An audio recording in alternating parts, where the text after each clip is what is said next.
The NBA season is right around the corner, and already we're seeing some speculation regarding the rehab timeline for one of the biggest athletes in the game. Welcome back, everybody. In today's video, we're going to take a look at the recent reporting suggesting Klay Thompson should actually take 2 years off before returning from his ACL tear. I'm going to try to help explain this research to you guys so that you can understand why this might have been suggested, and we'll also take a look at the context of that research and whether or not it's valid to apply to someone like Thompson. While the research can be pretty compelling when you take a look at it, I would question whether or not it's appropriate to actually apply it to someone like Klay Thompson and make this suggestion. Make sure and go subscribe if you like this type of content, want to stay up to date with future videos, and let's get started. Right off the bat, who is this top knee doctor that they're referring to? So it's Dr. Tim Hewitt, and it's important to note right off the bat that he's not a medical doctor, he's a PhD doctor. This in no way diminishes his credibility or his knowledge on the subject though.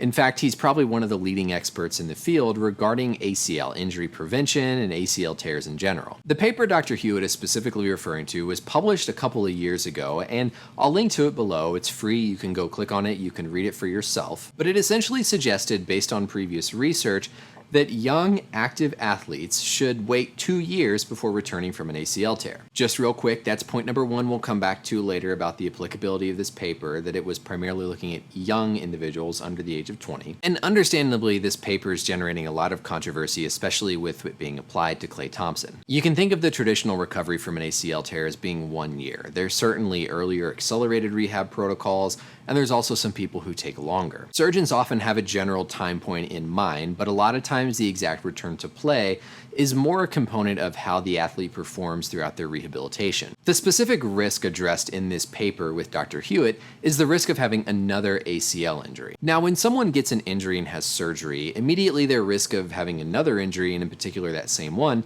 is of course really high. Over time, that risk starts to diminish, but that risk never gets to zero. I don't care if you wait 15, 20 years, your body has changed, it's different. As small as you get that risk, it's never completely gone away. So the combination of the doctor's own experience and, more importantly, how the athlete performs in their rehab protocol ultimately determines where on this timeline it's most appropriate to return to sport. Dr. Hewitt's paper feels that that risk at 1 year is way too high to warrant coming back, and you should wait for 2 years. The paper came to this conclusion based on a number of factors that go into your risk of having an ACL injury and things that are important during your rehab. Some of them in particular are the biological healing of the knee joint, so things like how well the graft is healed and how long it might take to mature. There's important characteristics of the strength that you have return in your leg, particularly your quadriceps muscle. You need to have optimal neuromuscular training, meaning the ability of your nerves and muscles to work in coordination together. You need to have good balance and good proprioception, and you need to be able to perform your various functional movements and hopefully have eliminated the movement patterns that put you at risk of an ACL injury. All of these things combined made them feel like for young athletes under the age of 20, you should wait 2 years to return to sport. As you might expect, this has generated a lot of controversy and debate within the field regarding ACL tears. And it makes sense. I mean, think of having a junior high school basketball player who tears their ACL at the beginning of the season. Now, instead of missing their junior season and coming back for their senior year, we're telling them that they're going to miss the rest of their high school career. This could be someone who's trying to play for a scholarship to get themselves through college, or this could just be the last time this person is going to have a chance to play competitive sports. This would have huge and far-reaching implications beyond just the risk of re-injuring an ACL. It's hard to argue with some of the research, and Dr. Hewitt is one of the most published people in this field, and so it's important that we're at least starting to ask this question of what's best for these athletes. But what I can do is take a look at this paper and look at how it's being applied to someone like Klay Thompson and determine whether or not I think it's appropriate. Within scientific research, there's this concept of external validity. This means that how well do the results of your research apply when taken out of the context of that specific population and applied to a more general group of people. Remember I said that this paper that this argument was based on was primarily referring to young,